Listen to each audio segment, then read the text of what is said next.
to fall, and in your mind the clouds have been gathering. You may feel hopeless, but I'll never let you go. Fly through the stratosphere and then I'll rip and scream it from your soul. Oh, we'll watch it fall. Now your clouds are all gone.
follow me when the sky starts to change. Yeah, we won't be afraid.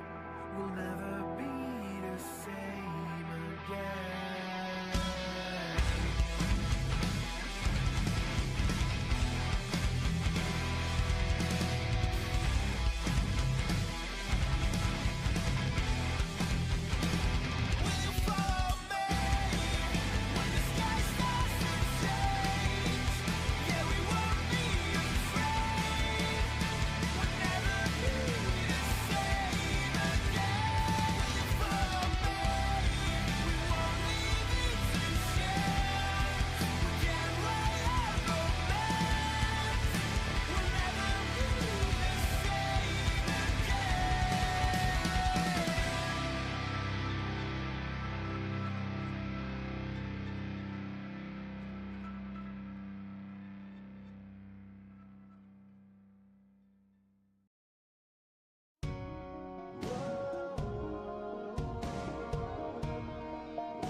With anime in our souls and thoughts of wrestling out of control, we are a group of weebs who love the entertainment of professional wrestling. So allow us to be the voices inside of your head as we go through the wrestling event of the evening, give our thoughts and predictions on what's to come, and provide an experience inclusive to all you nerds out there. So grab your steel chair, yell for the table, and get put through an experience unlike any other. Brought to you, of course, by Animal We Studios. This is the Weebs of the Ring podcast. Welcome, everybody. Happy Memorial Day as well. Hopefully, you guys and girls have had your long break. Most of us have to return to work tomorrow, which is unfortunate, but hey, maybe the little extra rest got you ready and excited for the week as we enter what's actually the worst day of the week, Tuesday, which I can explain if anybody wants more clarification on that at a later date. But we're not here to talk about Tuesdays. We're here to talk about Mondays because that is where we have Monday Night Raws happening live every single week. We had some more Money in the Bank qualifiers. We had some returns. We had some pretty good matches tonight as well. Some stories kind of progressing forward as always. So yeah, we'll sit here, we'll talk about it, we'll discuss everything, see where everything's going in our minds, whether we like it, don't like it, or just kind of lukewarm to it. So yes, welcome everybody. All of our normal people that come in. Hopefully you guys are again having a good day. But if you're new here, again, welcome, whether you're lurking, whether you're chatting, we appreciate you for stopping on by. But who are we exactly besides our lovely name of Weebs of the Ring? Well, all three of us are here. We will go ahead and give you quick introductions. Of course, as always, I am one of your co-hosts, your World Heavyweight Champion, Watkins, here to guide us through the evening, through all these matches, these segments that keep going on, and hopefully we can make some sense in all these stories happening. But of course, I'm never alone in this endeavor, for you see, multiple minds are good to discuss and bounce off of when it comes to the wonderful world of professional wrestling. And I have two lovely gentlemen with me tonight. First and foremost, to my right, he is the visionary. He is known as a revolutionary. He's also probably the most positive person on this show when it comes to things, which is fine. You know, sometimes you need the positivity when life just decides to kick you around, and the professional wrestling is just not doing it for you for your escapism. But, ladies and gentlemen, welcome to the ring, Legend D Vash. Vash, how you doing tonight? I appreciate it for the beautiful welcome and beautiful words. I am your visionary, the legendary human, the typhoon, but you can just simply call me Vash. And as you see, I'm going to Money in the Bank. I'm going to be winning my cash in, and I'm going to have the most opportunist. I'm knowing Seth, he could play in. The idea is the event or the full calendar year. So it's going to be very interesting that we're going to see a full 1 year Money in the Bank type of toss up. Where could it land? And, we finally got the Braun Strowman. Sorry, I confused with the Bronze. The Bronze got confusing again. Fuck. Alrighty, we started. The Bronson Reed. We got the Bronson Reed. We got the Braun Breaker finally getting pushed over from Paul Heyman. So it's nice to see that. Good show. Came for us to talk about it. But I'm not the only one that has the moniker here. I got Optimistic Vash, but we got the Genius of the Drop. Genius of the Drop. All right. Well, we got the Genius of the Drop here, Matt This Box. How you doing tonight? Might as well just call me Benjamin Shelton. But Oh man. but yeah, I'm doing pretty good. I really liked what the show gave us tonight when it came to heading into Money in the Bank. It seemed like Saturday night's main event. Besides probably like a couple things that I enjoyed, mainly like what we saw here earlier in the show. Yeah. We got that little filler arc out of the way. Now we can focus on, the real meat and potatoes. And I'm really excited to talk about a few things on here when it involves the story progression, when it involves moments that made me laugh just because of all the drama that's currently going on with a certain someone that can't seem to hide how much fun they're having in the back when it comes to the little grins that we see him making on screen. So yeah, no, somebody's enjoying the tea that they've created and all that. Oh, they love being toxic with the smiling and smirking from the left to right. But a quick announcement for the audience and everything that there will be less side casts. When it comes to our Friday, our Monday Night Raw coverage, we'll still do the Weebs of the Ring coverage because that's what we're known for. Our after show for Monday and Friday, our Gap of the Week, but our sidecast will be a bit less. We will still be doing our PLEs for the main roster shows as Money in the Bank, Saturday Night Main Event are always maybes. A Triple A's, it's a maybe. But our big events we'll always be doing. When it comes to NXT, that's always for me and Drop to decide. But our sidecast will be still continuing forward for our PLEs. For our Raw SmackDown, we will be continuing them depending on scheduling. We'll be doing it on the Discord, having a watch party. So, definitely join the community. The links are down below. So I want to give that quick announcement to the audience of saying, like, hey, is there any sidecasts? If there's any in the future, you guys can let us know down in the comment section if you want more of them in the sidecast to return on a weekly schedule. Right now, we just rather put our time on what we already used to and want to succeed, which is our after show coverage as well. Yeah. And, I guess just a quick little thing too, when it comes to the PLEs with the sidecasts, if y'all want any special guests to join us for those sidecasts, because we have had special guests in the past. We've had Vonnie, we've had the Man God himself gracing us with his presence during these events. So, let us know and all that. But with all that out of the way, all these ads, we got done with the ad show. That was Saturday. We're done with that. No more ad show. We're here to talk about Money in the Bank. That's only like less than 2 weeks away, mind you. And apologies too if I'm kind of talking low. I've got some family here, so I don't want to disturb them as they're trying to sleep and all that. But yeah, so we've got Money in the Bank in less than 2 weeks. The field when it comes to the ladder matches is growing a lot slower than in past years, I've noticed, because we don't have the full men's side yet. Which I'm okay with. It kind of makes it of a week to week type of build. It kind of gives it more of like what is to be, like what's going on, like who's the next person. It kind of more like where could it go, and I feel like they're doing it in a way that they're trying to read the audience, because I saw people already trying to make speculation, with carrying crowds, like, wait a minute, his wife was on the ladder, is that like a little Easter egg for next week? Is he gonna be the last person to join? I'm like, damn, people are really trying to find what's going on, but I like that. but I'm happy that they're taking the time with the build. It's not all right in your face. Well, like that's the thing, because like in a way, this is kind of a pseudo, and this is just me loving these. This is kind of a pseudo tournament arc in a way, where it's like, Yeah. all right, you have to kind of pre-qualify for the big like main event match for it and all that, battle royal, however you want to rationalize it and all that. So yeah, I'm a big sucker for it, because again, you could tell really compelling stories through it, and it's a good way to just kind of tell those stories in a good way. And then But after that did build up is the Night of Champions. where that's after Money in the Bank. So we're going to focus on Money in the Bank right now as we talk about these qualifying matches. We had 2 for the men's side tonight.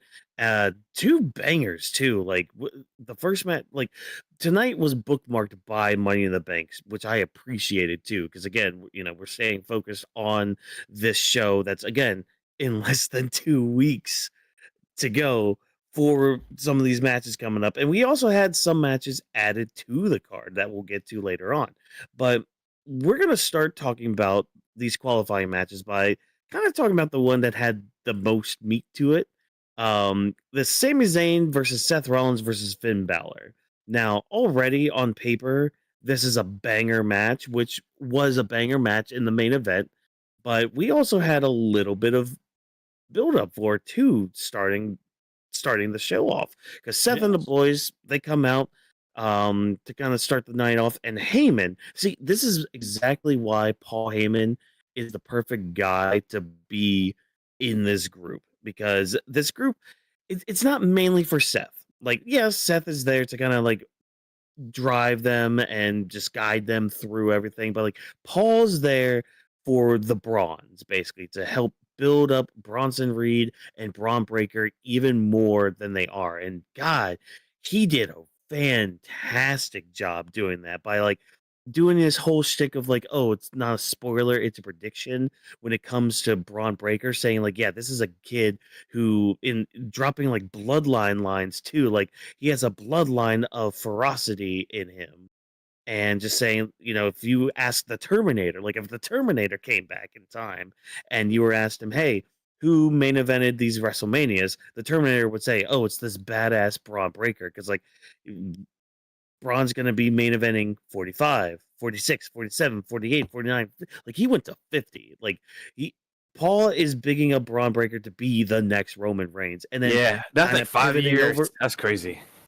yeah, and then just pivoting over to Bronson Reed, being like, hey, this man, I love to how Paul Heyman was just like, yeah, this man in one night destroyed Seth Rollins. And like he kept harping on that point of it to be like, yeah, that's something that not even Jey Uso could do, Roman Reigns, CM Punk, Drew McIntyre, like anybody that Seth has faced, nobody's been able to take him out as big as Bronson Reed has. And that's like the kicker with this. And I believe I said it on Saturday too. It's just like, I can rationalize Seth putting the past behind him, letting Bronson Reed into this group and all that. Because but yeah, you'd rather have the weapon used for you instead of against you. And I love that Paul used that reference. Like, hey, this man took him out. It's better to have him on the team, so we use that against others. And that was a smart way to kind of push the idea of why Bronson Reed joined Seth. Because a lot of people kept questioning, like, why did he? Like, remember they had a few a year ago? Like, if I had a guy that beat me up, took me out for a couple months, I'd rather have him on my team instead of against me. Smartest decision as a strategist. And Paul pushed that narrative correctly. Yeah. And I mean, just there's a lot to go and like dive in with this beginning segment, of course, but I'm gonna pivot over to you, Drop, for this part. Like, what were your initial thoughts with everything, just with Seth talking, especially with like the crowd when he was, basically calling them fickle as well, or like them questioning his integrity?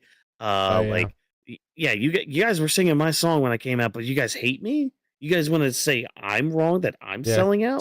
They screamed that. Yeah, I noticed that as well, and it doesn't really make any sense because he's doing this for himself. He's not doing it to follow into any footsteps because somebody's forcing him to do so. Because Seth's always been this kind of character for years. He's always had this kind of plan in his head that he's mapped out, and he knows the exact direction to get there. So when you hear the crowd chanting something like that, it's like, do you really know this guy after following him all these years? Even when, like, I saw people online talking about the whole explanation, like, oh, is Seth going to give an explanation about Bronson Reed? And I'm like, when is Seth Rollins, because he has all these different kinds of nicknames, how does somebody that has all those different kinds of nicknames like that not tell you exactly why he's doing this? He's always been that kind of character. So just jumping into this, I knew he was going to come out here.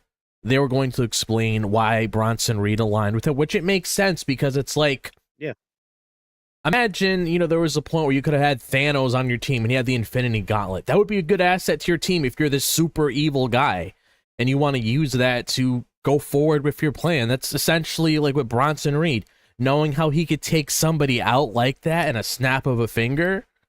That's something you want on your side, especially if they're looking to cause more damage in the future. Like, you look at the team that they have assembled right now when it comes to Braun Breaker and Bronson Reed, and I'm pretty sure there's going to be another person coming in a little bit later, but we're not there yet.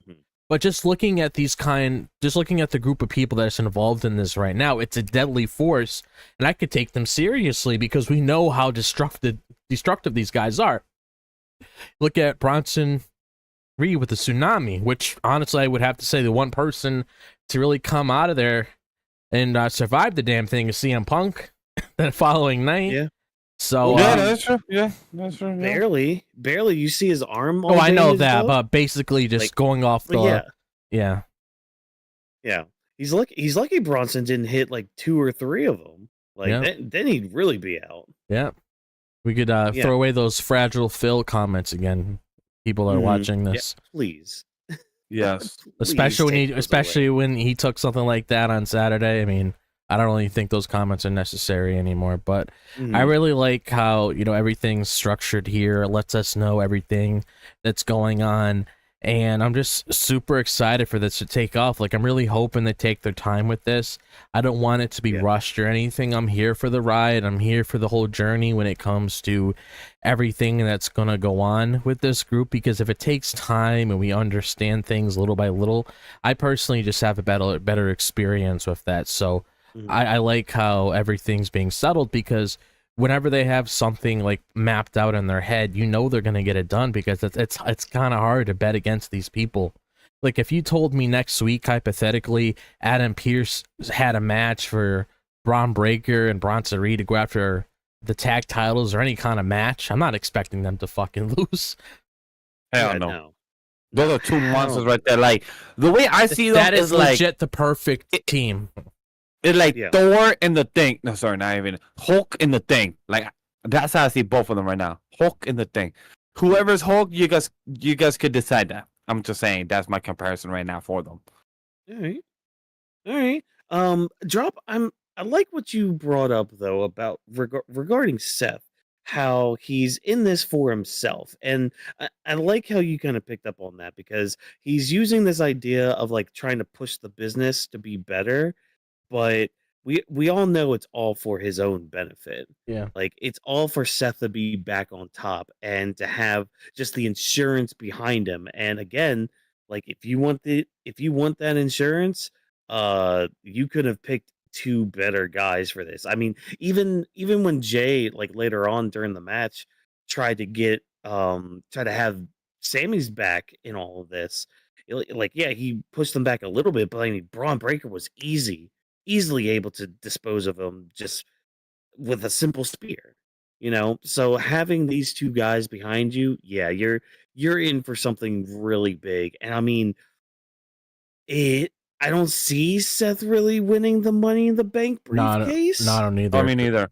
Because I think there's there for star power just to add what's the other stars. That's how I see it too. Push. That's how I see it too. Because you got to think of a match you're also going to put on the card for SummerSlam, and I feel like, just because of what they're doing right here, I feel like there's like a lot other people that would probably benefit in winning that, because Seth doesn't really 100%. necessarily need that. I mean, this goes with the By the way, how many times has he won it? Just once? I believe Just so. once. Yeah, just one time. Just He one had time. that cash in at WrestleMania years ago. That's considered one of the best cash-ins. But it's like, yeah, I don't think he's gonna win this because I mean, you look at all the people that are gunning after him right now. It's kind of hard for me to really look at that and be like, yeah, he's probably gonna win the thing because I mean, I'm gonna throw this out here right now, super early. I expect Roman Reigns to potentially return on that match. Yeah. Yeah. Yep. So it's like you're gonna have him coming out spearing Braun Breaker, spearing Bronson Reed, whatever. I mean, there's gonna be a lot of chaos within that match itself. So I don't expect him to win that, but I do expect him to obviously get what he wants towards the end whenever he gets his hands on Jey Uso. Because to me, at least for him to go through with his plan, I don't really think the briefcase is necessary. I like the idea behind it because the way that he was talking in the promo itself, it made sense. I mean, he sold you on the idea where it's like, if I have this in the palm of my hands, I can cash my shot no matter what, regardless what I want to do. So I get that whole mindset. Yeah. And I mean, that's the thing. Like, Seth doesn't really need the briefcase to get the title. In fact, I mean, I was watching Raw with my nephew tonight, and he actually asked me, who do I see dethroning Jay for the title? And I straight up said Seth. I mean, they could have just a simple match, and Seth can come out on top, whether it's through shenanigans or clean. Like, Seth can win and take that title from him and have a pretty good reign. And I mean, it just kind of led to me kind of fantasy booking with him for Sami Zayn to take it off of him at WrestleMania, but that's way, way down the line if we even get towards that part. But one thing I also wanted to bring up here, because one thing that Seth kept bringing up was just like what the group's all about. Like, again, pushing for the future of the company and for professional wrestling, all that stuff. But like, he kept using, I mean, this is part of his title too. He kept saying, like, this is the vision. This is the vision. This is the vision that I see. This is the vision that I've had. This is the vision and all that. And, it's just saying, yeah, through this, with this vision, we'll have total control, domination, complete power in WWE. How do y'all feel if they called their group the Vision? The more you kept talking about it, kind of made me feel like the name was becoming real because they just kept saying the vision, and I'm like, I was trying to brainstorm ideas in my head, like the visionary, the vision squad. I was trying to think like what type of acronym can you put in front of me, like what. But if you just say the vision, I don't mind it because it's straightforward and kind of gives the point of the group straightforward. Like, we are the vision. We are gonna bring you on top, and like, when it comes to Paul Heyman, he could use that catchphrase like, "We are the vision. We're the visionary. We are. This is a spoiler, or this is what I see in the future." So there's a lot of catchphrases. There's a lot of type of metaphors you could use with that type of slogan or name. So I'm okay with that. The vision sounds simple, and knowing Seth Rollins, he is a simple man, and he's always creative when he thinks of his analogy when it comes to his words is what the best I would say. But how about you, Job? Do you see the vision? Yeah, I can see that. I mean, I feel like it would work. It would also help us so we know what to put in the titles whenever we do the coverage, so we don't have to keep guessing what they're being called or anything. But it definitely makes sense when it comes to how they're orchestrating everything, when it comes to all these different kinds of plans that they have mapped out for one another. So that would be a good nickname for them if they went with that. Yeah, so yeah, I wouldn't mind that at all and everything. But I think one thing that I guess my last thing with this, because I mean, again, it's a really good promo, especially when Seth starts playing up with the crowd. Because yeah, they do start saying, "Oh, duck you, Seth, quack quack, duck you, Seth," like all that. Proud of you for that as well, crowd. So thank you for that.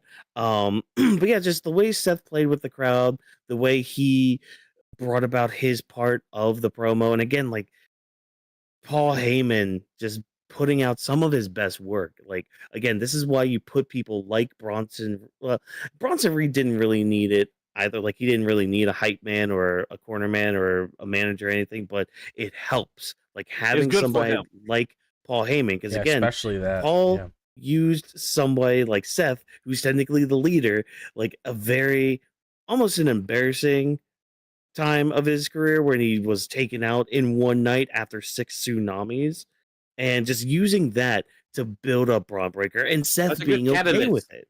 Yeah, Yeah. it was a good catalyst to make it be believable. As a good bodyguard, I wonder, maybe some people should take notes on how you should hire a bodyguard / mercenary. I wonder, right, Watkins?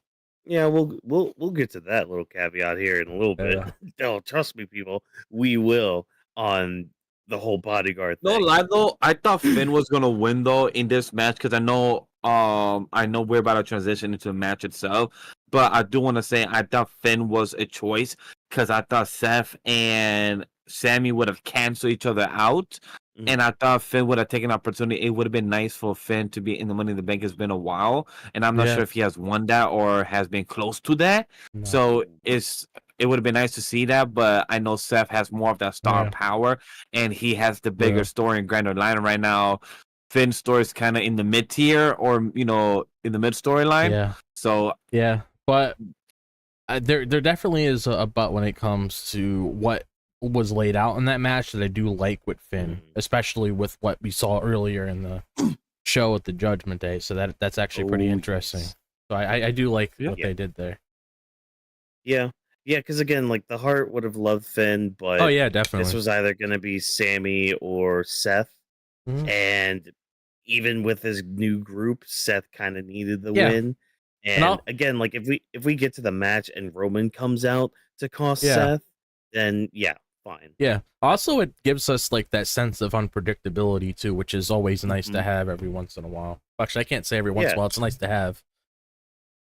Yeah, because like, what if Seth does win the Money in the Bank? Yeah, exactly. Because that's up there. I mean, yeah, there have been it's a 2-time possibility winners now. of it. Yeah. Yeah.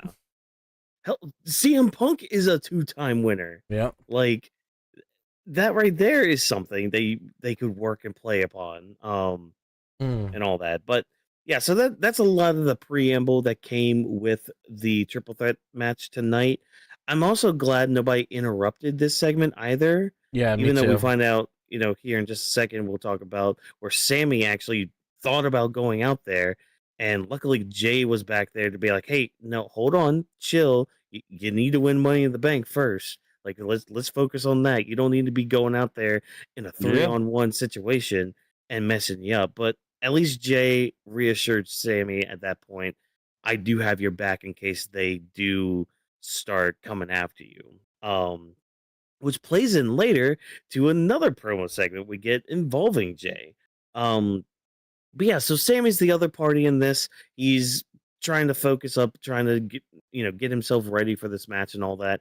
And I like how we keep bringing up Karrion Kross and all this. And Yeah.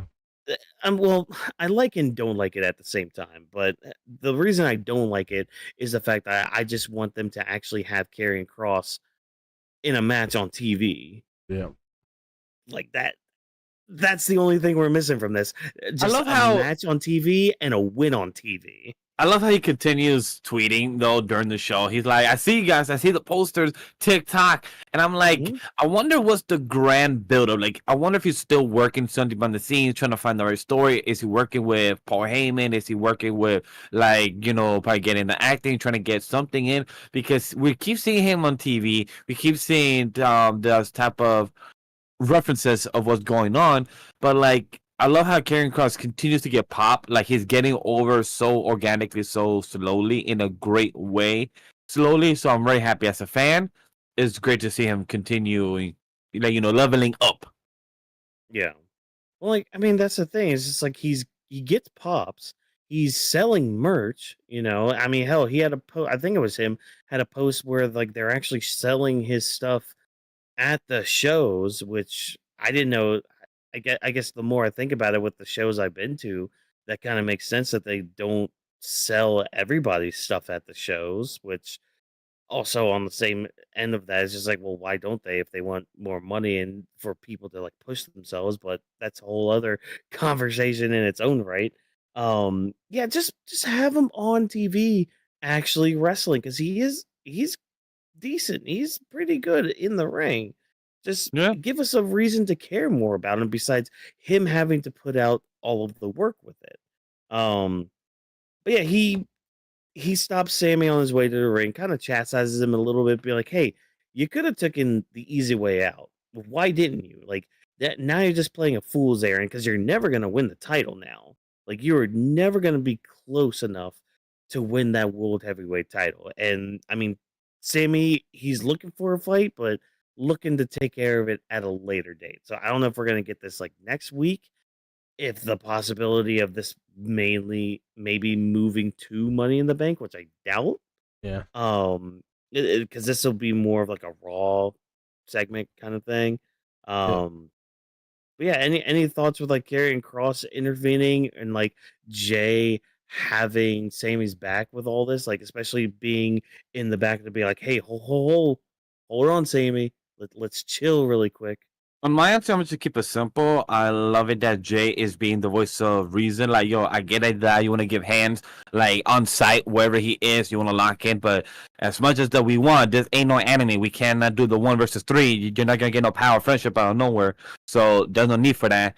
And for Karrion Cross, I love he is being part of it, but I have to agree with you as well that he's not being included inside a storyline. But he's being included with the character of Sammy's for so long. How Sammy's like, hey, I'll deal with you later. Not right now, but I'll deal with you because you're getting on my last nerves. So that's also appreciated when it comes to Sami and Karrion Cross continue to cross each other's path. I know we're sooner or later going to probably have a feud with them.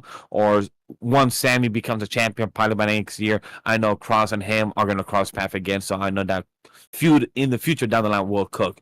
How about you, Drop? I mean, the only thing, I like the whole thing with Jay because it makes sense of what he's saying.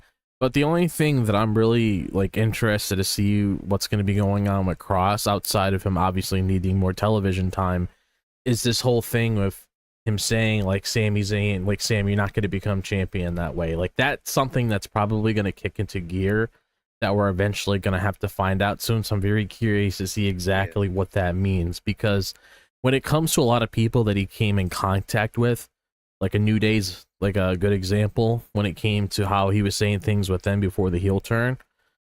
When it comes to something like more recent, it usually happens like later down the line when it comes to people that he's always had contact with, like something about them changes. So I'm very curious to see exactly what that is and like whenever we're going to get that follow-up. Yeah. It's probably more of like something like, okay, Sami, you need to be more selfish in a way. And I mean that's kind of the same with Jay here. When he was talking to Gunther tonight too. It's just like you need to think more for yourself rather than other people, because the more you think of other people, the weaker you're gonna be in Yeah. this business because Yeah. you're gonna keep giving to these people, and you're not gonna be getting any benefit from it. Yeah, and that's a recurring theme with a lot of people too. Like Cody's a good example. That's why he lost hmm the title at Mania. Yeah. Well, that and just stupid booking decisions and all that, Yeah. or at least productions of these matches and all that. And we'll talk about the Finn parts when we get to the other Judgment Day stuff because that ties in more to that story going forward. But the match itself, again, a banger. Like Yep. you see these three guys on paper, you see that they're in a triple threat match, you know exactly what you're gonna be getting. Because man, this one cooked a bit. Uh, It did. I think the crowd started getting a little tired because they were in the same place that they were in for like Battleground and Saturday Night's Main Event. If I'm Yes, all three correct, back yeah. to back same day. Yeah, so the crowd was probably a little tired, which good thing they're not doing the NXT tomorrow night in Tampa, because the crowd will just be dead, and that's nothing against Yeah, I NXT. It's think just they're the back to fact the that regular house. I think they're back to the regular house show. yes, they're back at the Performance Center. Yeah. So, but yeah, I mean, again, match cooked fairly hard. I was sitting here with my nephew, and we were counting how many times Seth tried to go for the pedigree. It was around the 3 times. fifth time. Oh, No, it fifth? was I around counted it 3. was like Oh it was like shit, I around the missed them. fifth time that he finally hit one and all that. So and then he hit it. Then he hit another one on somebody else. So he was 2 for 6 when going for pedigrees. But with the closing stages of the match, like we see Finn, he first missed the coup de grace, and then like he got hit with a stomp, and then Sammy got the Helluva kick, and like all these men are down and everything. And when Sammy goes for the pin, that's when the Bronze come out to do their whole chicanery. Jay comes out like he said, told Sammy he would do, but like I said earlier, Braun Breaker was easily took him out. And then Dom comes in with a dang steel chair and tries to be like, "Here you go, Finn. Use this." And Finn tries to pick it up. Seth goes for a stomp onto the chair and gets the win. So yeah, Seth's in another Money in the Bank ladder match. Awesome. Like again, adding more star power to the match and some interactions too with him. Like I don't think we've seen Seth and Penta yet. Oh, Uh-huh. That's that's got the that's got the pickle tickled right there.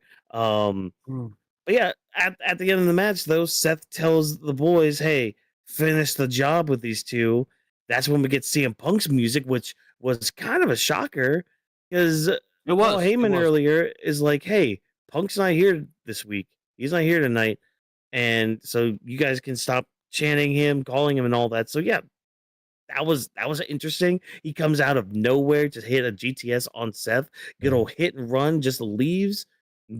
That's it pretty much. So we're continuing the whole story with him and Punk, obviously, and the Bronze. I mean, they didn't look too weak. They looked really strong, even with Jay coming out and like super kicking everybody and all that. Because I mean, Jay's the world heavyweight champion. He should be on a higher level than everybody else. But yeah, I thought the match itself was pretty dang good. Um, yeah, what did you guys think of everything? Drop, go first. I thought this was a great match because, like you said, it's hard to bet against these people. Like even looking at the other match that we'll talk about after this, it's hard to bet against. Also, banger. Yeah, it's hard to bet against those kind of people when it comes to those matches because we know how competitive they are. We know how athletic they are. We basically know how great of a wrestlers that they are, and these guys have great chemistry with one another because this isn't the first time that they've had matches with one another. They had one-on-one matches. If it was like a Finn or Seth or Finn and Sammy, Seth and Sammy, etc., so on. So it's like when I saw this match put together, I was like, okay, this is going to be a really fun main event because there was a lot of good spots in this main event. There was a lot of good just everything, like all around. It was just very entertaining, and I really like the outcome of this match, like we spoke about earlier.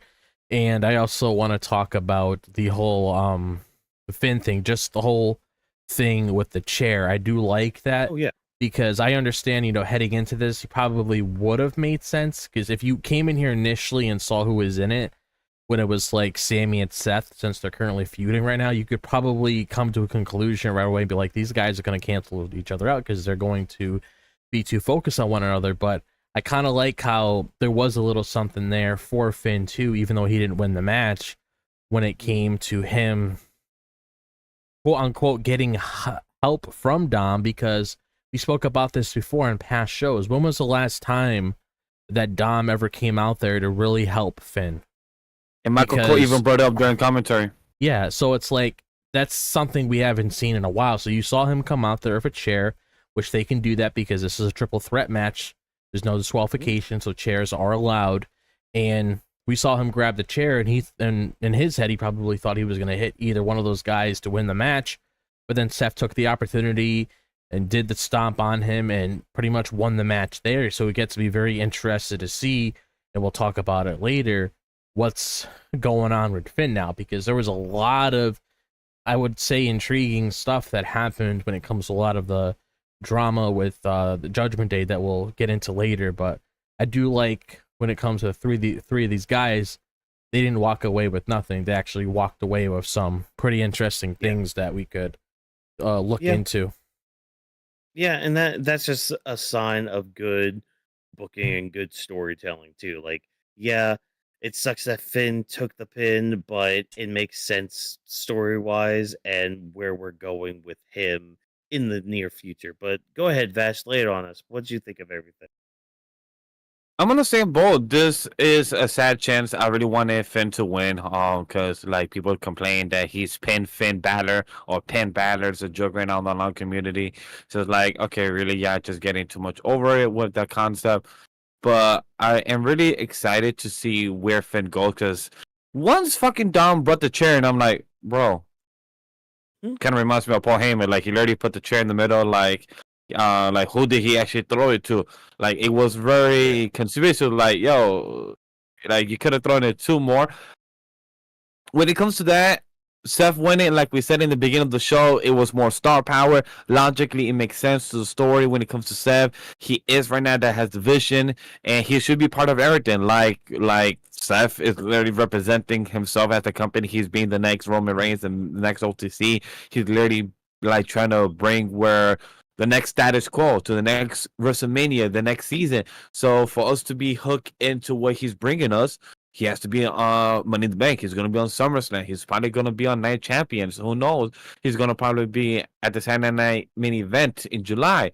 So it's going to be very exciting to see how everything goes for the next couple months. But Seth winning and becoming a qualifier for Money in the Bank, it's going to be awesome because we're going to see Seth interacting with Penta. We haven't seen that interaction yet, and a few others. So I know it's going to be cooking very well. Mm-hmm. Oh yeah, this men's Money in the Bank ladder match is gonna be red hot fire. I can't wait for it, and especially especially with this other qualifying match we got between Chad Gable, Dragon Lee, and Penta. Nah, these guys are gonna cook up a fine meal at Money in the Bank. Yeah. And I mean, speaking of that qualifying match, let's talk about this banger. First of all, I feel so bad for Chad Gable because of his whole thing with luchadors. And hey, let's have him in a qualifying match against two luchadors. Isn't that great? Isn't that fantastic? Oh, hi, Vikingo. How you doing over there right next to Michael Cole in the audience? You're not here to do anything else, are you? Are you really sure? Yeah. Are you? The Yeah. Chekhov Vikingo, if you will. Yeah, now this match was straight up heat. Oh yeah. Because not only do you have two luchadors, but you have somebody on Chad Gable's level mixing it up with these two. Like this was fast. Like there was a lot of fast paced action in all this, and a lot of scary spots too for Chad. Like I hope. Oh his yeah, neck's like the neck fine. one, right? Mhm. When I believe Penta grabbed Dragon Lee on the back and then grabbed Chad Gable on the front. I even showed wifey. We both were like, Mhm. when I saw that, I'm like, Penta should have told Chad, bring legs forward. So once he dropped him, the legs could have swung him forward so he could have landed safely. But once you saw that little neck bridge, I'm like, oh man, I hope you're good. If not, you're going to have that neck pain for the next couple of days. Mhm. Yeah, no. But it was like that one, and then Dragon Lee did like this sit out power bomb where Chad kind of his head was also kind of in a very bad position landing on it. So yeah, hopefully you're fine, Chad. I mean, he didn't seem too bad after the match, Yeah. but you never know what can happen when it comes to He wrestling and injuries clashed and all that. with somebody later. Yeah, we'll talk about here in a little bit too. But yeah, now this oh my gosh, this match was awesome. It was great. I mean, there's that one point where Dragon Lee just comes from out of nowhere like a freaking dart, just right on the Penta onto the Yeah. tables. Oh, it was Oh yeah, it that was so good. fucking. I think I saw somebody tweet it, saying that I'm not sure if this is a triple threat or a head busting match. I was laughing Oh, yeah. because this Well, match someone was did- a lot of head busting throwing everywhere. Someone did get busted open, so you're not wrong with Yeah. that. That is very true. Chad Gable did get busted open, and Mhm. and it wasn't a failure of a 619. So yeah. Oh. Oh. Yeah, no, that bust up comes around the time because like Chad got distracted because Viking Go was out there. He's just like, hey, I don't like you. It was literally that one meme of just like, hey, what's your name? Toby. F you, Toby. Hey, that whole thing. So it's just like, hey, Viking go. Hey, Chad. F you, Viking go, and just smacks him across the face. But it's his undoing because he gets kicked by Viking go, and that gives Dragon Lee enough time to hit these double stomps, get immediately hit by a Mexican destroyer, and Penta with the Penta driver onto Chad to pick up the win. Again, banger of a match. Yeah. This was just a lot of fun. Drop, do you have any thoughts about everything going forward with especially with Penta winning? Because like we saw that Ray Phoenix didn't win, his brother didn't win his qualifying match, but Penta's in this. So who do you hope to see in this match to kind of mix it up with Penta a little bit?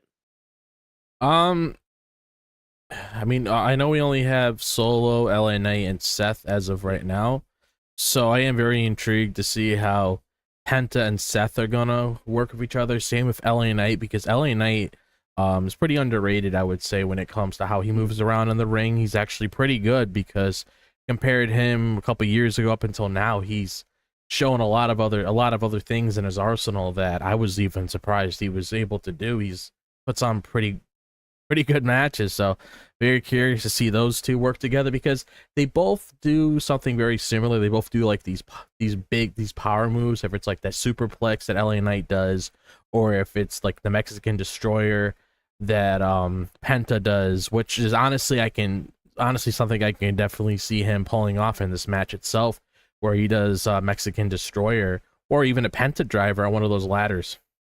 Oh my god, that would probably end up taking both him and whoever he does it out. Yeah, that'll of probably the be like match. one of the big spots of the match. But I'm actually, he definitely seems like the favorite. And I don't want to throw any shade towards Ray Phoenix, because I love them both. But he definitely seems like the favorite as of now when it comes to like really getting a lot of these opportunities. And I'm glad he's, getting this chance to be in his first Money in the Bank qualifying match, because first Money in the Bank match, because that's just pretty awesome. Show the people in LA what he's capable of doing, really preparing him for whenever he wins the singles title, which I feel like he might win, possibly the IC title later on this year or whatever down the line. But this match itself, it was great. I mean, it makes all the sense of the world to put Chad Gable against both of these other luchadors, just to really honestly, just to really build to that match that he's going to have with Vikingo. And that's another thing I'm looking super forward to. And I don't know if you guys noticed, when they showed the graphic, they kind of like showed the what kind of match it was. Like there was a certain championship on the line there, which they showed the I didn't catch it. So pretty much Vikingo, I believe, I think it's like the day before, so he's supposed to have a match with Del Rio for the title that Del Rio has now. I think it's called like the AAA. There's like a AAA AAA.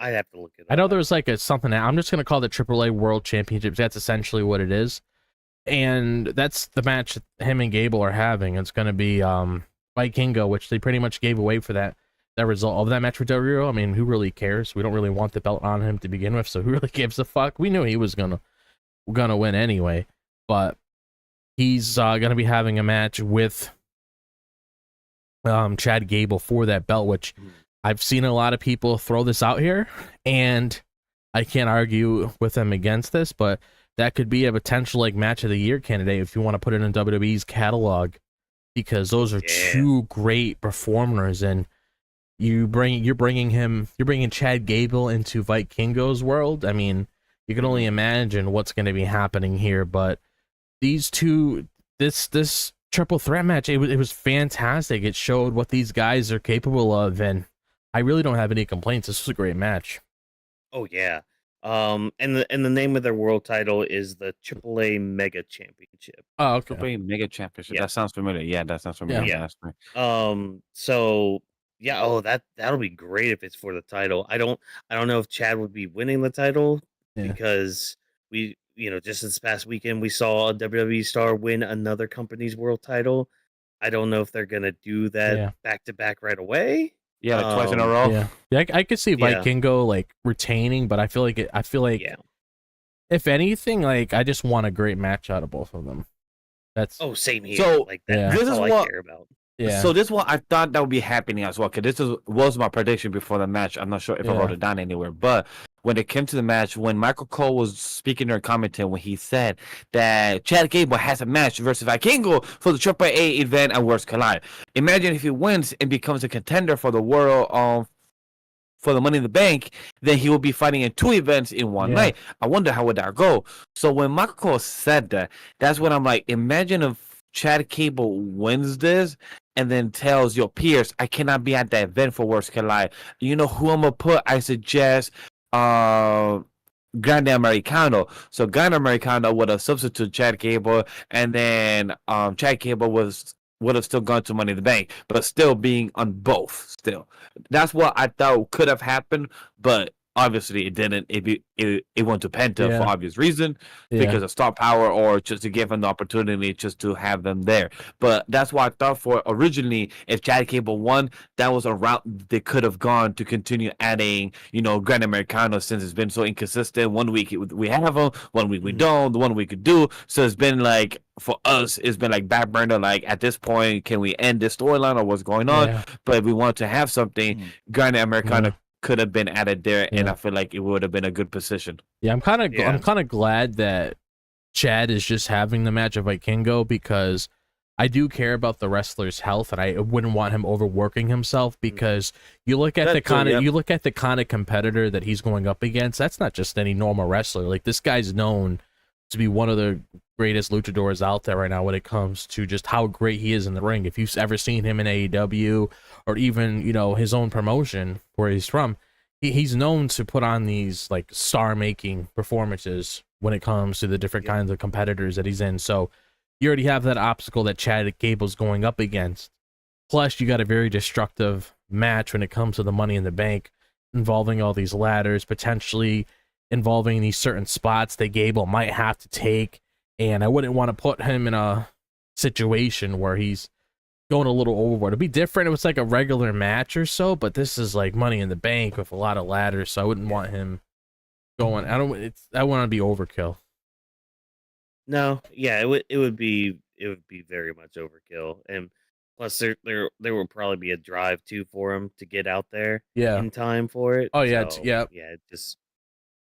Because I don't think they're in the same building. I don't know how far away the arenas are. So yeah, but that's not all Chad Gable had tonight, because I believe this happened during one of the commercial breaks, maybe on a VPN. I don't know. I don't remember seeing this on the show, but AJ ended up attacking Chad Gable for some reason. Now I didn't get to see like the actual footage of it. So why did AJ attack Chad? I saw because I was watching on VPN on my computer and on my tablet, because I'm like, I'm not gonna miss it. It just saves it easier.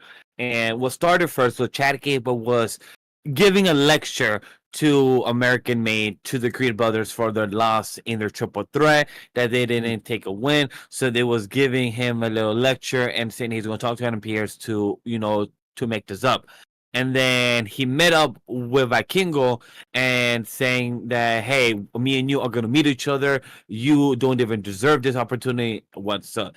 And then AJ came out of nowhere, attacked Chad Gable, and AJ said, if you get your buddy or you interrupt my match or get involved, you and me are going to have problems. Until then, we talk later, Chad.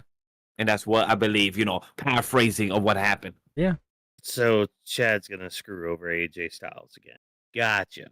Okay. Most likely. That's most likely what it feels going to be happening, which I'm glad Chad is moving over soon from the Luchadors, and he's moving over to AJ Styles, and that's going to be a great match to cook, so I can't wait to see that happen.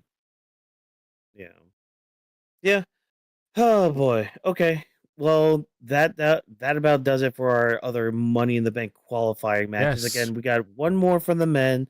We gotta have two more for the women, and then we've got all of our for men. set. Do we have two more for SmackDown or one more for SmackDown? Because we have Maybe the one on with Jacob as well. Yeah, so the only Well, ones I know is you're getting one more Raw guy and one more SmackDown guy, Yeah, so and then one you're more SmackDown, getting huh? one more SmackDown girl and one more Raw girl. So yeah. you're Okay, so one for each is missing Yes. from Enemy One. Yeah, And so- by next Yeah. Raw, it should yeah, have to be good. so on Friday, you got that whole match with Nia, Jade, and Naomi, and then you'll probably end up having the last women's match next week, and then you'll for Raw on the Raw show, and then on that Friday night SmackDown, we may lead into like a 6-man conversation since we have that 3-hour show, and to build that up. Yeah, because Jacob's got his one with Andrade and Carmelo. Yeah. on Friday. Which that one is still like, damn, that one's tough. Yeah. Yeah. I mean, there's storyline implications with Jacob Fatu, but that's for Friday's discussion we can talk about. Yes. Let's go ahead and talk about so this is gonna be an interesting segment because Yeah. like we didn't do too much to build up for this tag team match with Cody and Jay taking on John and Logan, which is fine. We can do more on Friday for that. Yeah. I believe Yeah. Cody's gonna be there Friday. Yeah. Yes. Yeah, he'll be there. So we'll do more build up on that for Friday and all that. But Jay at least does come out and mention, hey, he had yeeted on Cena and Logan, which I hope he cleaned up afterwards because Yeah. that just sounds I- very disgusting. I know. Bro. He's like, I just Bro. yeeted all on him. I'm like, there's a child right here, sir. Yeah, so And you just said that. and he was playing. He was dancing with them in his entrance. too. What's funny is that They were all yeeting. I was on Discord. I was watching it with my friends because I was showing them Raw, and it was funny. I was showing them the exact type of segment of Jay yeeting on the crowd. I was like, "Yo, guys, join my stream. Jay is yeeting on everyone." They were like, "Wait, what?" Like, yeah, he's yeeting on everyone. He's just yeeting on everyone with the kids, on Cena and everything. They're yeeting. They were mad confused of what I was talking about. And then one of my friends said, "Did he take the slogan from Logan Paul?" I'm like, "God damn it." Oh my! I'm God. honestly surprised Logan Paul never brought that up. No, I'm he did. surprised too. I know he Like did. a I believe he- while ago. Yeah. I believe he did on Yeah, social I know media. he did a while ago. I'm talking about recently. I don't think he did on promo wise Yeah, because recently. I believe he did it only on social media of his it was- personal on WE, but I don't think he said it on the actual TV network, No, like on the yeah, he actual did. TV Yeah, area. he said did. it. Yeah, Okay. it was just like, yeah, you stole this, and he was just like, yeah, yeet. Yeah, I know. I know It what was he's like, referring oh, to because I cool. saw that. Oh, little, then is that the Yeah. same shit? Yeah, I think that was like yeah, some it's been a diss while. track he did on his brother years ago. But I was just surprised that he didn't mention it in like this world title match because I thought he was gonna say something like scummy like Well, that. He still has time this Friday, or next week. He still got yeah, time to fuck bring him. more stuff. He has a lot to say. Yeah. So he has more time. But when it comes to this Jay match and everything, look, it was it was dope to see him. It was dope for him to be involved. No. But I hope that he doesn't get too handcuffed within the storyline and be only on the John Cena or be on the Cody stuff. Hopefully he still is representing within the company on the Raw show. That's where he is. Because I don't want him to be I think it's being a or one-off. becoming to what Gunther became, where he wasn't even opening the show, he wasn't even being presented. So I hope that doesn't turn out when it comes to Jay in the sooner or later down the road. I think this Well, is. I think it's a one-off because Mhm. if you look at what he's dealing with after Money in the Bank, he's dealing with Gunther, and then you look at whoever wins that And on Monday Money in the outfit Bank also as well. contract. I mean, everything's revolved around whoever he's dealing with at that point. So to me, to me, this is just a one-off. I don't really Yeah. see this 'Cause, like- extending further beyond this. Yeah, because like the whole crux of this story that they're telling, because like Gunther comes out during this promo to talk to him about that Monday night thing, and part of what Gunther was saying is like, hey, the main difference between me being a world champion and you being a world champion is our mindsets, because like you want to help everybody, you want to give to the ones that have given to you and all that, and it's like you are going to burn yourself out very quickly. It's something that people told Cody about too. It's like, hey, stop trying to help people like Roman. Stop trying to like keep being this quarterback and all that, because it's gonna bite you in the ass. Remember, Jimmy said it. What happened? Jimmy said it years ago. Yeah, exactly. and it's like that kind of pressure. Like, you can't be that kind of person when you're holding that title, because again, you are the one. And I believe it was Pat and Michael Cole on commentary saying this is like, they're the ones that like carry the company on their back. Like, they're the ones that people keep looking at. They're the front runners, the poster children, if you will, of the company, whether it's Cody holding the company championship or Jay holding the quote unquote workhorse championship that they want to keep pushing that for. And that's what Gunther's trying to say here. It's just like, hey, you need to be a little bit more selfish, because if you're not, I'm gonna take that title back from you. And I kind of just like how simple this promo was. Like, they don't need to say too much more, because a lot of that happened during Mania. It's really just like, hey, don't forget, Jay, I'm gonna be seeing you shortly after that tag match you're gonna be having against John Cena Yep. and Logan Paul. I'm gonna see you on that Monday, and you better be on it. Yep. And I mean, Jay says he is, and he's saying that he's done with the critiques and all that stuff, and he's gonna be fighting for everybody's support, and he's gonna make Gunther tap out again. Again, I thought it was just it was a simple promo, Yeah. nothing too big from it. It's just Gunther comparing the two. Yeah. I don't So, like just even thinking about that match itself. I'm gonna eliminate the whole Goldberg thing that we spoke about earlier, because I don't think that's happening anymore until that Atlanta Saturday night's main event. Because I remember us talking about that, or I remember you bringing it up, Watkins. It came to that report about the whole Goldberg thing. So I feel like what's really gonna throw a lot of chaos is probably the whole Money in the Bank thing, or whoever's trying to eat him up again like a pack of wolves. I don't really see Goldberg being a factor anymore. No, because that's the other thing. They've barely mentioned Goldberg. Yep. So it's like, why Yeah. should and would Goldberg, unless they do it next week on Raw, that Gunther starts talking about how he's such a dominant champion, more dominant than your living legend Goldberg. Like, if he names drops Goldberg once, Yeah. then I'll probably be on the Goldberg coming back train to cost Gunther that match. But Yeah. as it stands right now, I don't think it's happening. Yeah, I don't And if think it so does, either. again, they need to start building for it. Yeah, definitely. So, I mean, all in all, I mean, I would have to say the same thing as you. We'll probably get more of it on Friday when it comes to Cody being there and Cena being there. So probably going to get some conversation surrounding that to really build more towards this match, and then whatever comes out of it that following Monday, because I know Money in the Bank is not this Saturday, but the following Saturday. So you got at least 3 more shows to really build up to it and everything. But I thought this was just a simple thing. It's almost like you're driving a car. You got to pay attention to the mirrors. Goldberg's pretty much in that rear view. I mean, not Goldberg. Gunther, well, he is in a way, but you have Gunther in like your rear view mirror. You got to pay attention to where Gunther is at all times. So. Yeah, exactly. Man. So, yeah, Vash, do you have anything to add before we move on? No, you guys just hit on the nail perfectly when it comes to Gunther. Like, it was a good plan. Now we know why he set up for that Monday, because that means they have something planned for him for Money to Bank the whole time. When it comes to Jay, it answered our questions that we had for the past week, like why did he set it for that Monday instead? But also people being always complaining, like, why do we always have championship matches for PLEs? Now we have it on Monday and Friday nights as regular thing. Well, not regular, but y'all know what I mean. So y'all nailed it. Julio.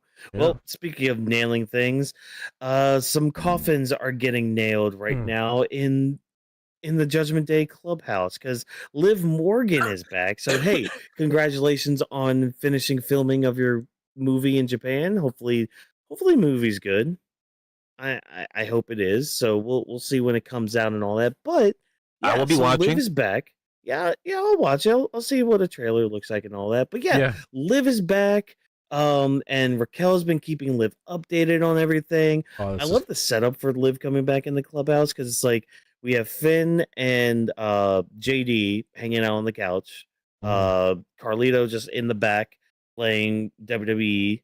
with Dom and all that, and Roxanne just comes in with a plate of chicken nuggets, and this is the moment of the night and where cake. Walken starts turning into a gooning assassin here. Yep. Where it's just like, oh my gosh, Roxanne, and then Liv, and then eventually Io and Kairi. I'm like, oh, that's crazy. somebody You got Roxanne not rewarding Dom with just nuggets, but cake too. That's pretty crazy. I mean, right? Damn. Right? Damn. With a cherry on top too? Like, nah, come on, you freaking yeah. should have been me. But anyways, yeah, so like Raquel's been keeping Liv up to date with everything, and things are getting interesting because like as this is happening, like Liv is kind of being a bitch to Roxanne. Yep. But Well, like you just have Finn in the back just That cackling was my the whole favorite time part. because like because this is part of his plan, just inserting Roxanne into all this and like putting this wedge in the Judgment Day, because this isn't his Judgment Day anymore. Like Nope. this is just some amalgamation that he's just not a fan of, and he kind of getting the side eye from everybody because of it. But yeah, here's Roxanne. He Let's is see how you guys do with this. He's like the person that you're the substitute teacher and you come take care of a class and you just like to see shit burn. That's right on him. He's like, oh, I'm gonna just add this little factor, this anomaly, and just see what happens. And he just smiles like, oh, it's going better than I planned. Oh, this is causing more chaos. Oh, I like this. And it's just great. Like this man is just smiling. Like you could just tell, like a sinister laugh in his head. Like that's just a monkey like clapping and shit. Like yes, let it fucking burn. It's amazing. I love it. I feel bad for Dom because Dom, being an innocent ass motherfucker and gullible as the character for Dominic Mysterio is, and it's just amazing how he acts so young and dumb. It reminds me of the perfect younger version of our Rico Suave, the Latino Heat, and it's just amazing. He's like, yeah, I just got caught red-handed with her just giving me a massage. It reminds me back when Liv was giving Dom a massage, and Carlitos came first and just came out the like door, be like, huh, what you doing up there? Dom just has bad luck. Being the creepy uncle that he is. Yeah. Yeah, nah. It's just so great. Again, just this is what happens when you go against Finn. Because Finn is the planner. He is the de facto leader of the Judgment Day, or at least he could have been, or should have been. But you know, they didn't want to listen to Finn.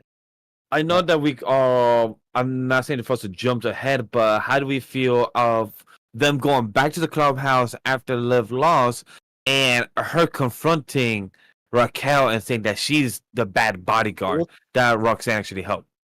Well, we'll talk about that when we talk about the match and all that gets set up here in just a second.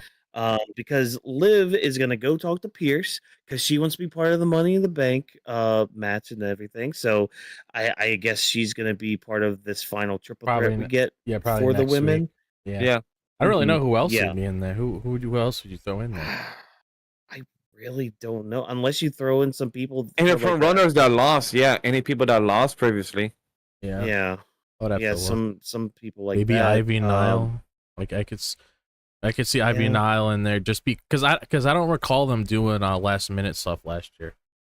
No, and because I always think of that. I'm just like, why don't we just do like either a battle royal or a gauntlet match for the people who lose these matches? So like, like last place. Because like a gauntlet match would be sick for like the last place for both the men and the women's side. Well, kind of sick because one of the women wouldn't be able to participate. So Zoe Stark, hopefully you're doing well. But as Liv is going to see Adam Pearce, she runs into both Io Sky and Kairi Sane.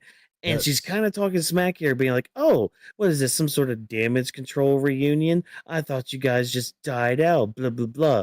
Kairi gets in her face and wants a fight tonight. And we get a match between Liv Morgan and Kairi Sane.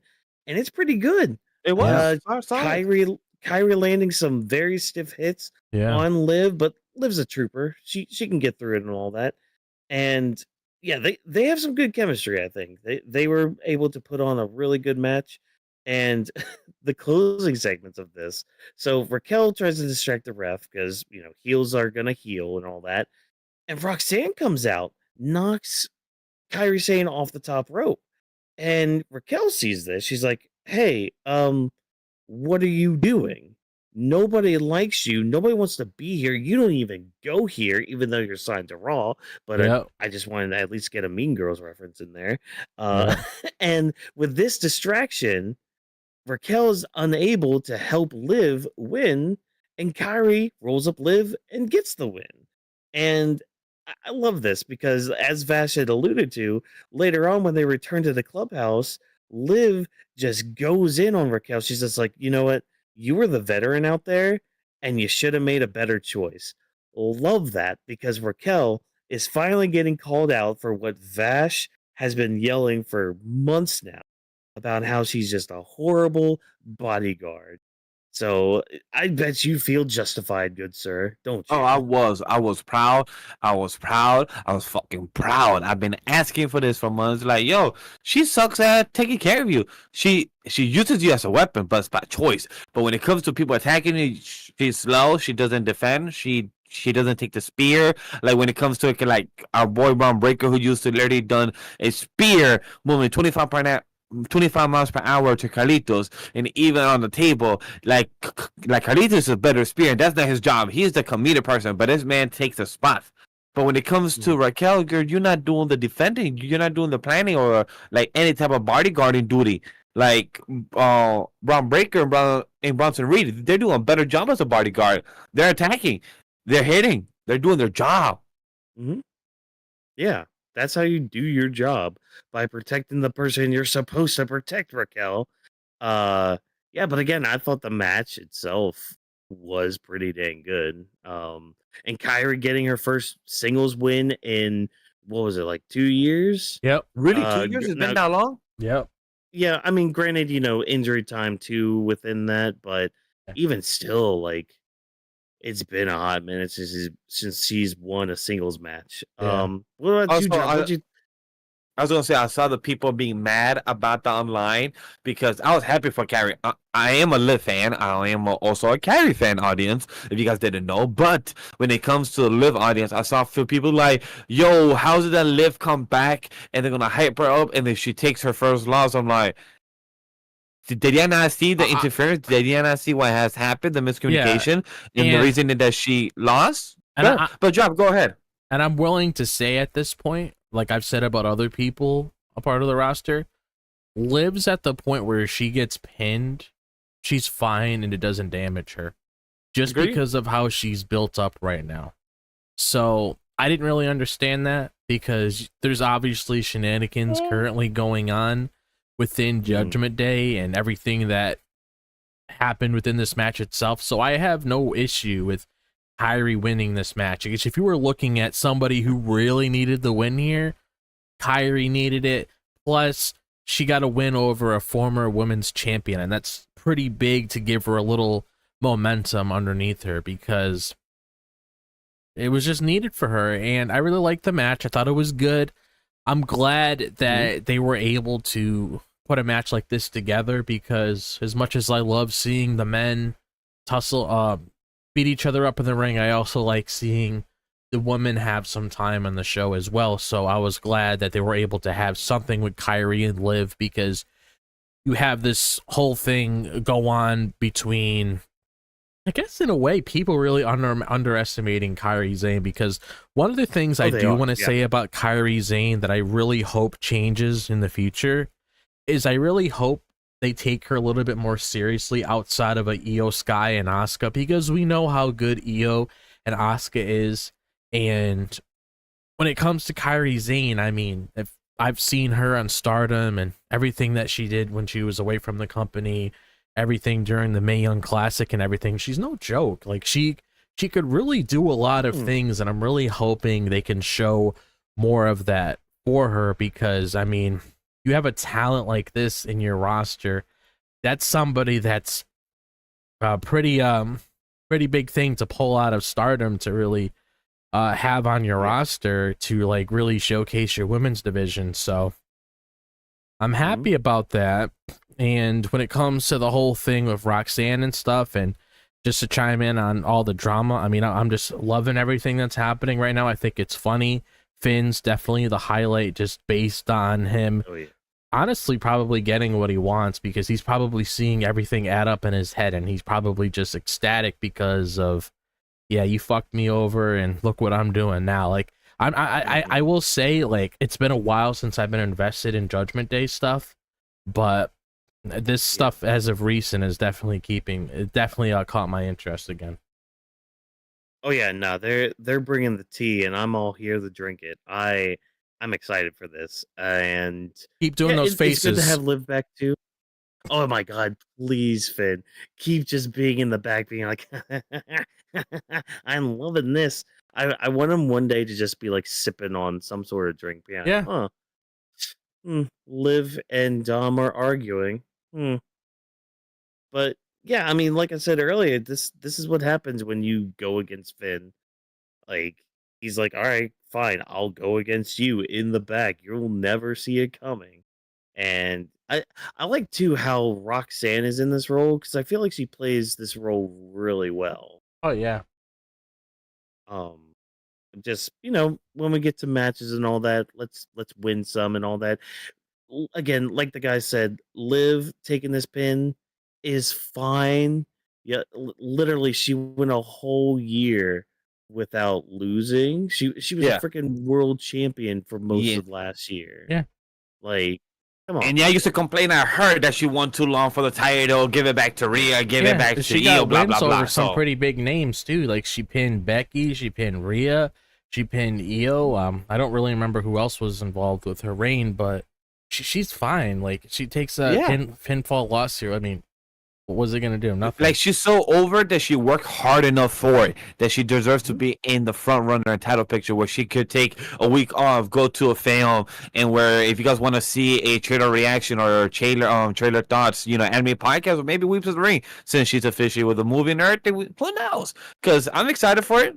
And one thing that I don't know if you guys felt the same, but when Kairi was speaking to Liv, I thought Liv was about to pop out of nowhere and just start speaking Japanese too, because girl was over there for like 2 weeks and 3, so maybe she learned a few words. I'm like, oh, okay, Liv. She understood all that, but she understood, so girl walk away too. Yeah. But I'm like, maybe she might speak back. I'm like, okay. Yeah, because I saw the translations for what Kairi said. She was just saying blah blah blah. Just shut your fucking mouth. Like, that's essentially what she said in Japanese with the translations. Yeah, because Liv didn't like talk back. Girls are like, okay. Hey, I'm gonna go for a match or something like that. So I'm like, cool. Yeah, Liv's trying to fuck with a pirate right now. So yeah, don't do that. Straw hats are tough. Straw hats are tough. The heart pirates are tough. I mean, you could have messed with the kid pirates. You would have been fine. In fact, you probably would have, easily won. Yeah, that guy's a joke. Or maybe you could have had with Ivankov on a dragon. If you know, you know. Yeehaw. But speaking of yeehaws and Ivankov and other revolutionaries, we got the world tag titles that were on the line tonight in a triple threat tag team match, which this also, much like the other triple threats we got tonight, you look at this on paper, you're just like, wow, what a banger this is. And I mean, it was a good match. I feel like they left a lot on the table to return to, which is fine considering how the match ended.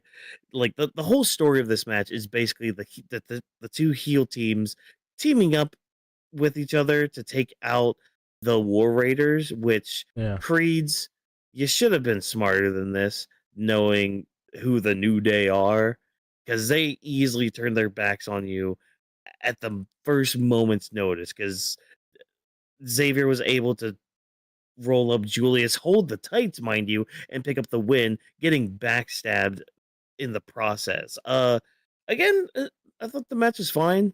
I thought, like I said, I think they left a lot to be desired too, but from what we saw tonight, it was pretty dang good. What'd you guys think? Go ahead, Drop. I'll start with you tonight. Yeah, I thought this match was pretty good. I felt like there could have been a little bit more thing that they could have done when it came to this match itself, because you look at the competitors involved, the New Day, War Raiders, and Creed Brothers, I feel like there could have been a little bit more things that could have thrown in here and everything. I didn't get to see all of this match all the way through. Actually, I only missed like probably a few minutes or so because I was doing a couple things around the house when this match was on. But I usually have my phone with me if I'm not by the TV watching it. But I don't really know. I mean, I guess I'm not really invested in the tag division on Raw as much as I am with SmackDown. So if it was a SmackDown tag match, I probably would be able to say more. Yeah, and that's kind of the thing. It's like, I wish I could be invested more too, but yeah, like even with my nephew, he's just like, yeah, they've been on a long reign. I'm like, huh, yeah, since Mania and all that, like they've at least been defending the New Day. At least they've been defending the titles. They've been having some sort of story with some people, mainly the War Raiders, to be like, hey, we don't want to face them in a one-on-one match anymore.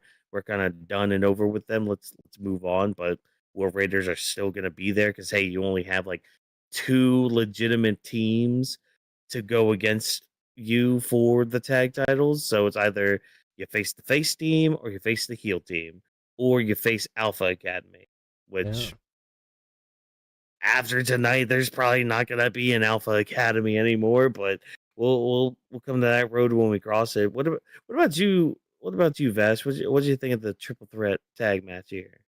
I mean, the same feeling as Drop. I don't have much investment towards this match. Sadly to say, this was one of the matches I was actually the least paying attention to. I was doing other work involving the company and everything, so I was catching up things that I'm supposed to do. And the match, I don't have much options other than like what happened behind the Chad Gable stuff in the backstage. That's something I noticed. I was more curious to know, does they involve anything or they're asking for backup to talk to them? But more is like this match was more just, I felt like this match was a setup match to build up another match. And that's what I felt like. So that's why I didn't have no investment into it. Like Drop said, that this is something that we're going to get like another match down the line since it got interrupted and not much happened. I'd rather just throw the bronze at him now.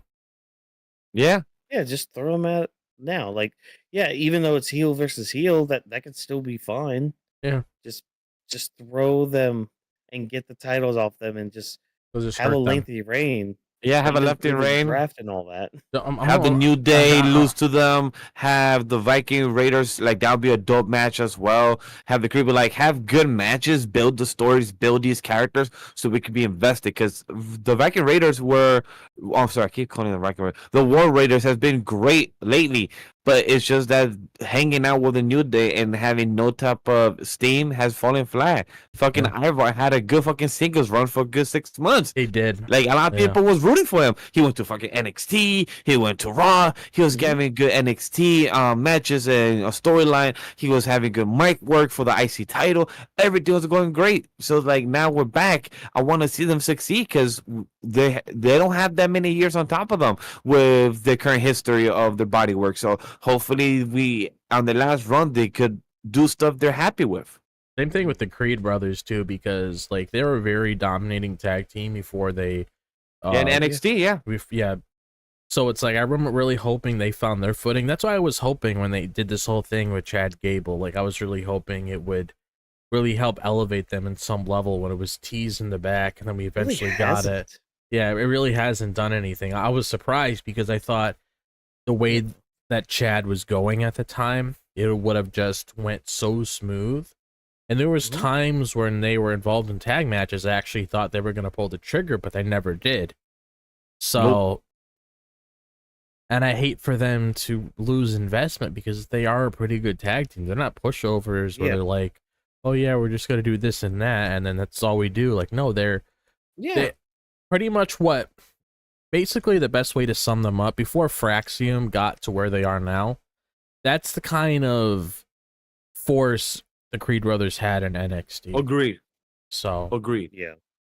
And the one thing I said, like, we even speculated at once upon a time that the Creed brothers could have had the tag titles And then Ivy Nile could have had her IC title if it went her way, and then Chad Gable could have had his IC titles for the men's. That could have been a possibility in some timeline if they actually pull the trigger and build it correctly with the booking. But sadly, it hasn't. Yeah, it just sucks because like Drop had said, you would think them aligning with Chad Gable would have boosted them, but if instead they've kind of gone downhill since aligning with Chad Gable, which that just goes into a whole discussion about Chad Gable's booking too. But maybe one day we'll break all that down. Yeah. But as we move along from breaking that down, we're going to go into another break going on where one woman wants to break another woman's arms, Again. legs, necks, backs, prides, egos, all that stuff. Because this actually got announced earlier today, Lyra Valkyria is going to be defending her IC title against Becky Lynch in a rematch at Money in the Bank.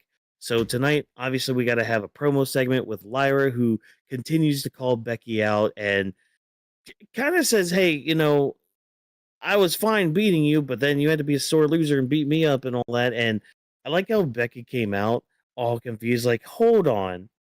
I made this personal? I was fine just leaving it after I walked away from you the last match. Nah, you made it personal by freaking attacking me during a triple threat match. So I like how she's like kind of gaslighting Lyra in a way, or like, trying to. Yeah. And they kind of get to this caveat where it's just like, if Becky loses, she will never challenge for the title again while Lyra's holding it. But if she does win, Lyra has to basically acknowledge her, like almost like a Roman Reigns-esque thing, kind of calling back to when Lyra beat her for the NXT title, and Becky was just like, "All right, yep, here's the next big thing. They're coming out and all that. They are the next thing." Yeah, I struggle with this promo segment because, like, on one hand, there were some good things in it, but I laugh a lot. yeah, I there laugh was about one it. tweet. There was one tweet that like compared it to high schoolers continuously trying to one up each One other up each other. I can relate to that because with the your mama way jokes this, and all that. Yeah, instead of your mama jokes, it was your husband jokes or your fiance Yeah. jokes, because they say, yeah, your fiance is ugly. Well, at least I got a hot man. You're like, well, at least that's the only good thing you got. At least he's the talentless thing out of y'all too. And I'm like, it kind of just sounds like, yeah, making fun of one another and just want to Yeah. fight. But instead of fighting now, y'all just going to make fun of each other until the build up in the next week to fight each other. Okay. yeah, That's what I felt like. I just wasn't feeling most of this promo, but I mean, the match is gonna be great. I did like regardless. Lyra, the way she was giving the acting chops. That's one thing I'll give the positive credit to. Like the positive side that her acting chops, the way she was smirking, the way she was walking, the way she was talking to the camera. That's one thing I've learned that she's been doing much better with to give her presentation aspect, because I know that she's still with the crowd, even doing the woo. The woo, even though it just reminds me of, every time I do that, it kind of reminds me of doing like a Charlotte Flair of like the fucking Nature Boy thing. So Yeah, Lyra, like, I'm happy for her. That's one thing I would say. That's the most thing I could say about her in this segment. That she was good in the presentation of herself with the acting chops. Other than that, can't wait to see what else can we involve. Can we talk about history? Can we talk about both of them, like, probably finding the indies? Like, hey, I thought I was the next in coming. Why you gotta have beef with me? Yes, I stopped your triple threat, but it's because you just kept going after me, and I'm not gonna let you belittle me. Like, I'd rather get those type of small remarks other than like ugly fiance, hot husband, this and that. Like, okay, cool. Those are all about perspective, but we don't need any of that. And then I really presented like your fiance was just shown once, and he got fired for WWE. So like, Huh? No, he didn't. He doesn't even work for No, the was he? company. hey, he never worked for WWE. Oh no, sorry, it was the wrong person. I was thinking of the wrong group. Tatum Paxley, and my fault. Yeah. Yeah, because he works in a promotion in Ireland. Yeah. Yeah, and he was just in his business casual look, and internet was just like, "Oh, oh, he's ugly. He's a That was weird theta when they were male doing or that. something. That was And weird. people say, "Yo, can he fight? Yo, can he fight?" I'm like, That's okay, that's sure. another thing. It's like, why do you guys Yeah. care about like who she's dating or who she's engaged with? Like, Yeah. why the fuck? Yeah, I don't got a chance. It's like she doesn't know you. She's not gonna give you her number or anything. I don't know why you guys care about that kind of stuff. That I saw that She's- that day. It was weird. She's not gonna give you a potato. Yeah. If that's what you wanted. Like, no, that ain't happening. Yeah. Yeah. But what about you, John? What do you think of this promo segment? Between these two, like, yeah, So like outside of the stuff that you said, I'm just happy that Lyra's starting to get comfortable little by little, because I understand that whole mindset when you first come to the main roster. You're not as experienced being in front of these crowds compared to how they are in NXT, because NXT only really has around 200 or 300 people, yeah, I believe. So it's like she's near around like 9,000 to 12,000, etc., so on, depending on what event she's a part of. Especially WrestleMania, that was probably the biggest crowd ever for her. So it's like I'm glad little by little she's getting comfortable and everything. And I do like how she has confidence in herself, knowing how she's beat Becky twice. So it's nice that she's able to come out and say that to Becky and everything. But I feel like with like the match itself, I am looking forward to like outside of this, because they had a great match the first time. I have a feeling they might be able to top that this time, because they just know each other so well. So I feel like they'll be able to put out another great performance when it comes to them being in the ring. And I will say the match itself is a little unpredictable. I get the whole thing where it's like she can't ever challenge again. It usually says, oh, she's going to win it. But at the same time, it is a little unpredictable, because you throw that whole thing where it's like she has to acknowledge her in that too. So like there's a lot of things thrown in there, so it could go in either way. And then yet again, you have this whole Evolution pay-per-view coming soon, like the following month, and you never know when Bayley's coming back. Bayley's been training, so she needs to factor in her eventually. And I even saw a rumor earlier today saying that Bayley and Becky might potentially be a match. Didn't say a title match or anything, but we definitely know that she's on the horizon, so she factors into something too, depending on if she shows up after the match or whatever the case may be. I don't know, but I'm just looking forward to the match, really. I mean, there's a couple things here and there, like Vash said, just showing her presentation in front of the camera, which is a good thing to have, because not everybody really has that. But I'm just mainly looking forward to the match and seeing what else they can really give us next week. Yeah, because that's the thing. Like their match at what was it, Backlash? Yeah, they did mention that. Yeah, I think because that was one of my favorite matches that night. Like I remember watching it. Like the mat wrestling they were doing was top tier shit. So whatever they pull out for Money in the Bank, I'm probably gonna be all for it and everything. Yeah, not much more to add on that. I think we pretty much said what we needed to.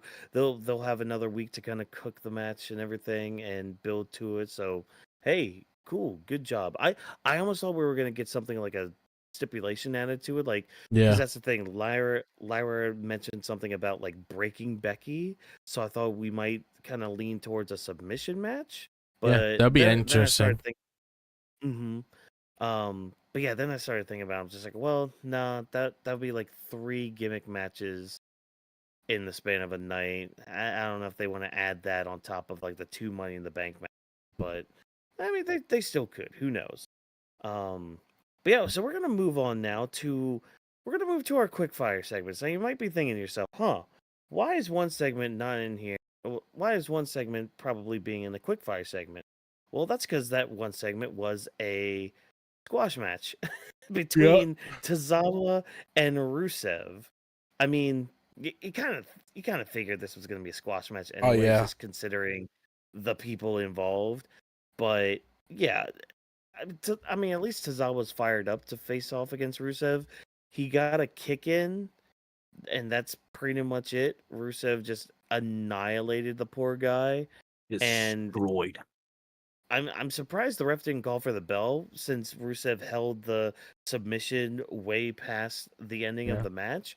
But hey, at least Sheamus is coming out here, and it looks like we're leaning towards Sheamus and Rusev having a program, which, yes, please, give me that banger.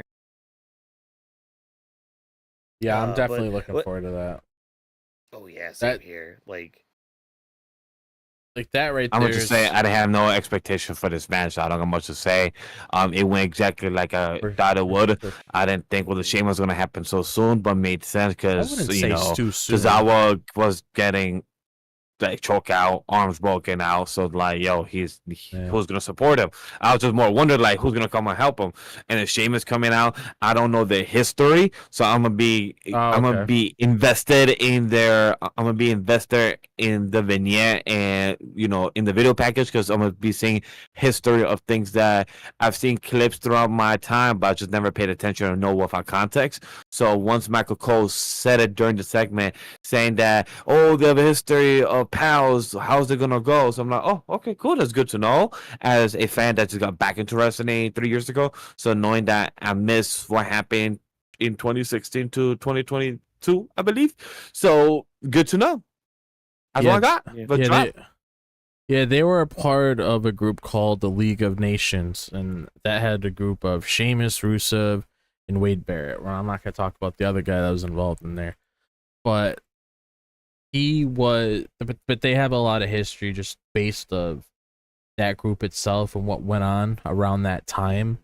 And I wouldn't say it's like too soon for this to happen because you have Rusev here, just beating up a lot of people. And Sheamus is normally known to be the kind of person to put his foot down and stand up for what's right.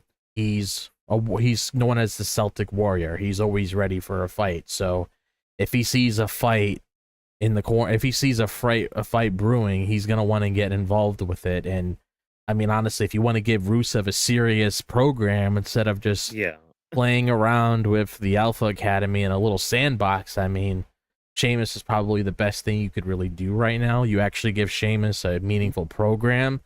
It actually makes it pretty intense when it comes to the kind of match quality we could really get out of this. And I just feel like it's really needed for both guys, really, because Sheamus wasn't really doing anything for the longest time. And if you want to put Rusev for where he is right now up a little further with a guy like Sheamus, considering who he is and what they are and everything based on the history that they have, I mean, that's probably the best thing you could do for him. So. Yeah. Agreed. Yeah, no, it really is. And whenever I think of Sheamus and Rusev, it always brings me back. I think this was around like 2015 time. Rusev had like a video go not viral really, but like he had posted a video, and I guess he was hanging out with Sheamus. Yeah. And Rusev, he was trying to put over the whole Total Divas show. And he's just like, yeah, we're about to watch Total Divas. And you just hear Sheamus in the back. Nobody wants to watch that short. Yeah, I remember that. Damn. Like, I don't blame him. Like, bro, we trying to promote this shit, not trying to fucking demolish it. Come on, man. We're trying to promote the job. Oh, yeah, I don't That's blame like the him. best part. You just see Rusev be like, oh, no, don't say that. I'm posting this. Yeah. Like, you just see it in his face, like, oh, no, this is I think it was like an Instagram live or something. Yeah. It probably was because it must be knowing people. Sheamus, they're like, god damn it. Oh yeah. And then beyond that, with our quickfire segments, I wasn't sure if there was anything else that was brought up during the VPN segments, or that the only thing that I remember was I can't believe you calling it that's a segment. The VPN segments, the non-commercial parts. Vic Joseph was just promoting that Trick Williams won the TNA title in a NXT Battleground in a different event. So they're just bringing history. He will be tomorrow at the NXT Performance Center with the TNA title. So that's what the hype. And I believe one more, but I can't remember the top of my head. Oh, I don't think we mentioned it during the segment, but it was that Grayson Waller was hanging out with the New Day in the backstage. That's about it. Yeah. Oh yeah.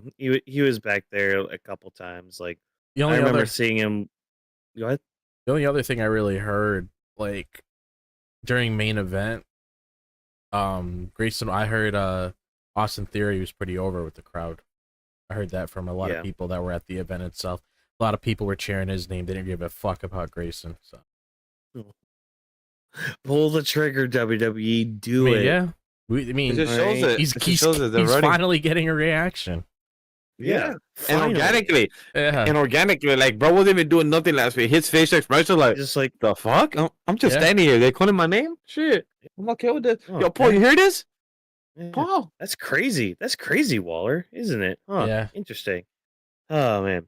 But hey, that was Raw and that was our show. So like, yeah, I thought Raw was fine. It was a good episode of Monday Night Raw. I thought, we had some good matches. I mean, a couple bangers, mind you, bookmarked for the night and all that. Some solid promo work from everybody. And yeah, I mean, no extra notes beyond what we talked about. I just thought it was a really good show. I would say it was What a about good you, Vash? show. What'd you think of it?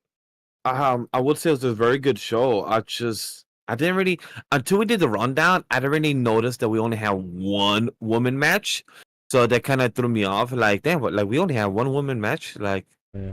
I But, mean, cool. we had one match and One one segment. promo segment. Yeah. So yeah. So it was still two segments overall involving them, and also a lot of backstage segments involving the Judgment Day with Liv Morgan, Roxanne, and Yeah. everything like that. I'm just curious to see how's that gonna cook down the line. Can't wait for us to continue discussing about Chad Gable booking, because that's something that we've been discussing for the past year, because he did sign the contract. We saw a few people that signed the contract, like Finn and a few others that renewed the contract. Just curious to see that if they're going to renew it. Hey, we as fans, we don't judge. If you're going to get paid $5 million a year just to be a jobber, cool. But if we're a fan of you and you're a jobber, it just sucks to know, like, yo, can we get some wins? Can we see you do something? But hey, he's not. He's actually, not getting wins and W's, but he is being involved, stories, main eventing, still being a predominant role. And who I'm talking about is Finn Balor. That's all I got to say. yeah. And don't be Well, toxic. Yeah, don't be toxic. Keep that TM locked away. Don't tease it to a Pokemon. Don't use it, even though it's a really good move. But what especially about you, for- Job? What'd you think of Raw overall tonight? So I thought I actually really enjoyed Raw tonight. I thought it was pretty good. I liked the qualifying matches. That was definitely the cherry on the top. Not against the competitors that won those matches, because it makes the Money in the Bank match very intriguing to see what sort of direction it goes down. Seth Rollins could potentially win it. He gave us an argument and proved where he could really go with it. So regardless if he wins or not, he at least sold us on the idea of it, which I appreciate with that. I also really enjoyed what went on with the whole Judgment Day thing, which is something that I haven't been able to say for quite some time on the channel when it comes to what they're doing. But I really like the drama, and Roxanne finally getting involved, like, definitely got me really interested to see where things are going, because you have Liv Morgan coming back, which is one of the things I was looking forward to seeing. Like, okay, you have all this different kinds of things going on when she's gone doing her thing with this movie. How is she going to react when she comes back and sees, oh, who's this new girl that's a part of the roster? So knowing how she caught Dom in the act, getting the nugget, getting the little shoulder thing, getting his little massage, it just gets me really intrigued to see where it's going to go. And especially with Finn scheming and everything, it just gets me very invested with everything revolving around that. So I would have to say it's been a long time since I've really enjoyed Judgment Day, so I'm glad there's something here to really get me invested again, so I can appreciate that. And other than that, really, that's honestly all I have to really say, because we pretty much went over all of our thoughts on the matches and a couple segments and everything. The only other thing you could really see when it comes to where things are going to go, like we talked about, the whole Cody and Jay match with John and Logan, is probably whatever gets addressed on Friday, and obviously we'll shave our thoughts until then to speak on that. Yeah.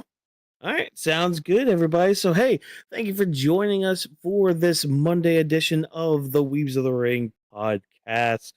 We had a great conversation tonight, some good theories, and overall some stories that are progressing quite well for us. So, let us know down in the comments or the chat whenever you're watching this. Let us know your thoughts and opinions on everything that we talked about or that WWE's doing and all that. And hey, if you have any predictions or theories or fantasy bookings, let us know that too down in that lovely comment section below.